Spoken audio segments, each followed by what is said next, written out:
Okay. Aye. Arras no.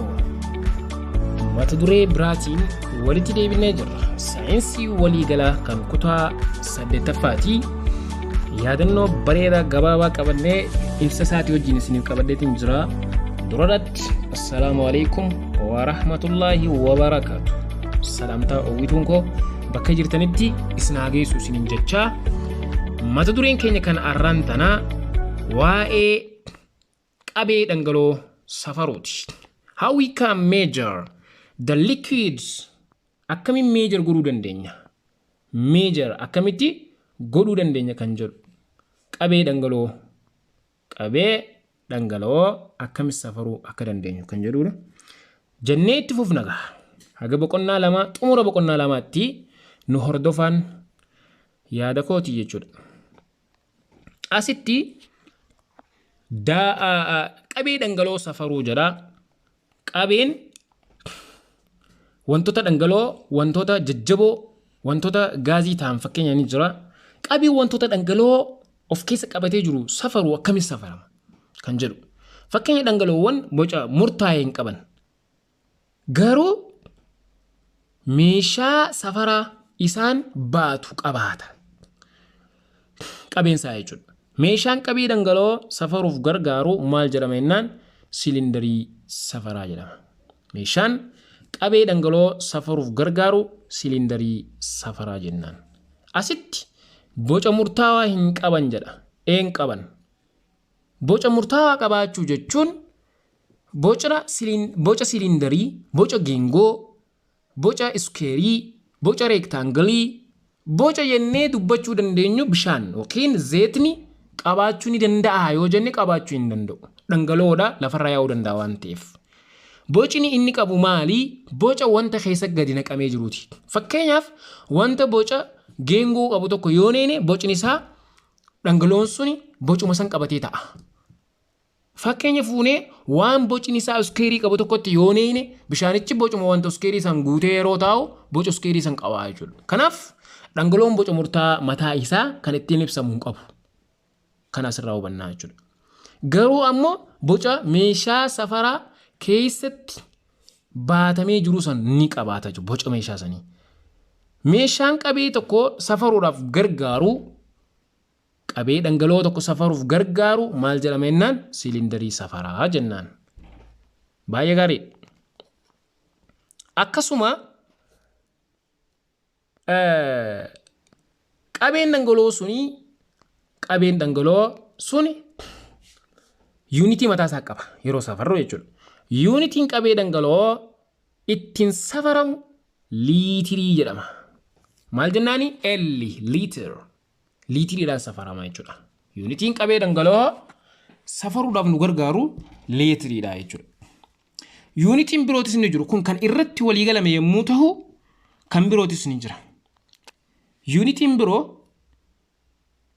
maal jechuu ni dandeenya? Yuunitoonni biroo cube decimeter cube, centimeter cube, millilitira fi kan kana fakkaatan wantoota dhangala'ootaan safaruudhaaf ni fayyada jechuudha. Yuunitoota birooti kun. Kan irra walii galame garuu maal jechuudha? Liitiraan ibsama jechuudha. Liitir. Yoo calculation irra nu dhufees gara maalii jijjiiranna? Gara liitiraa jijjiireetii hojjenna jechuudha.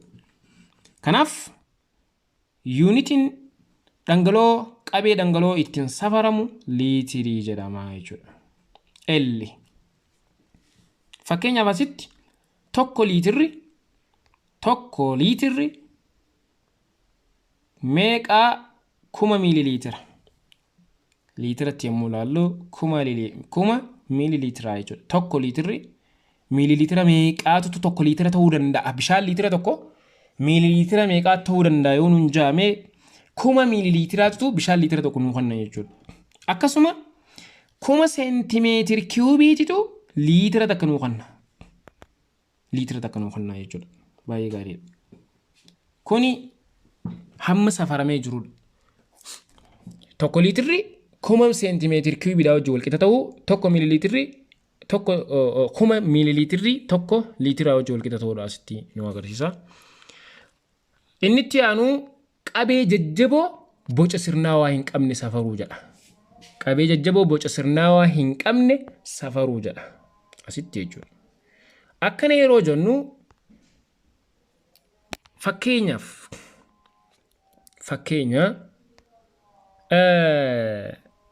wanta qabeen isaa 10 miililiitira ta'e tokko meeqaa wajjin akka inni walqixa ta'e laaluudhaaf fakkeenya asitti tokko meetir kiubiin meeqaa miilimeetira wajjin walqixa 10 paaworii 9 meetir miilimeetira wajjin walqixa yoo ta'e isa kennamaasii kana jechuudha yoo ta'e meeqaa wajjin walqixa ta'uu danda'a 10 meetir kiubii 10 miilimeetir kiubiin meeqaa inneeti asitti mallattoo yaa fayyadamuu dandeenya. Sanboota kiriis goona jechuudha. Kun kana baayisaa yaan keenya kana baayisaa jechuudha. Tokko meetir kiubii baayisuu 10 meetir kiubii 10 miilimeetir kiubii walqixa ni taha. Yaa baayisuu 10 paaworii 9 miilimeetira. Yaa baayisuu 10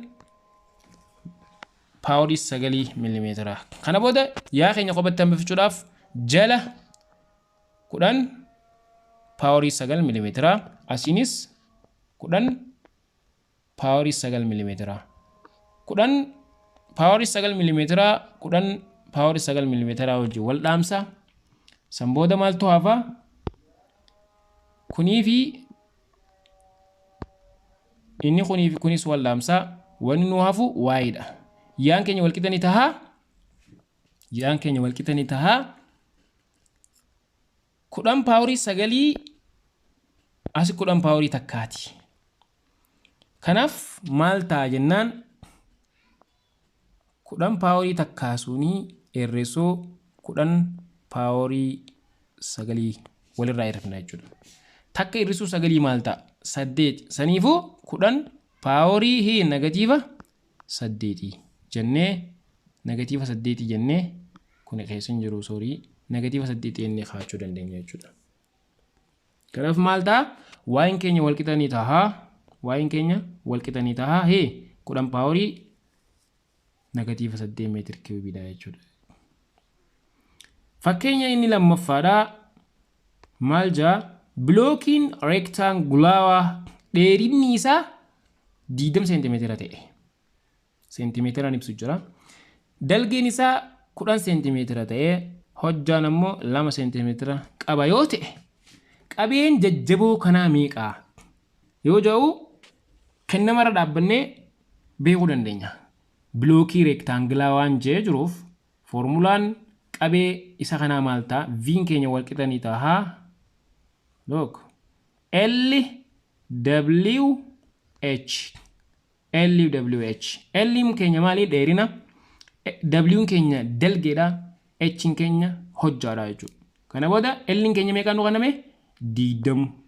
Hojjaan keenya meeqaan nu kanname? 10. Dalgeen keenya 10. Sorry.